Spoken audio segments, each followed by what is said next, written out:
જય શ્રી કૃષ્ણ, જય દ્વારકાધીશ મિત્રો. આજે આપણે અધ્યાય 13નો શ્લોક સમજીશું.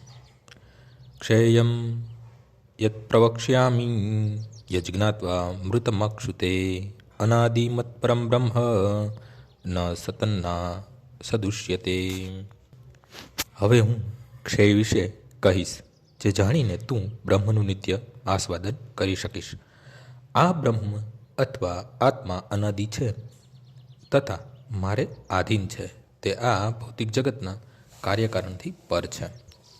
ભગવાને ક્ષેત્ર તથા ક્ષેત્રજ્ઞની સમજૂતી આપી છે. તેમણે ક્ષેત્રજ્ઞને જાણવાની પદ્ધતિની પણ સમજૂતી આપી છે. હવે તેઓ ક્ષય વિશે સમજાવી રહ્યા છે. પ્રથમ આત્મા વિશે અને પછી પરમાત્મા વિશે.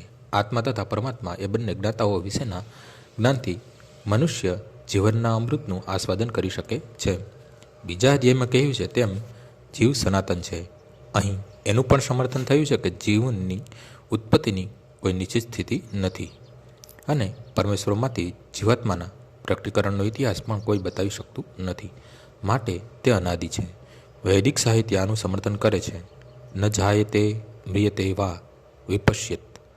શરીરનો જ્ઞાતા ક્યારેય જન્મતો નથી અને કદી મરતો પણ નથી તથા તે જ્ઞાનથી પરિપૂર્ણ હોય છે.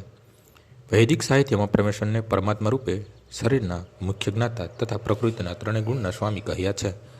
પ્રધાન ક્ષેત્રજ્ઞ પરિગુણેશ હ. સ્મૃતિમાં કહ્યું છે દાસ ભૂતો હરેરેવ નાન્ય શૈવ કદાચન. જીવો નિત્ય ભગવત સેવામાં રહે છે.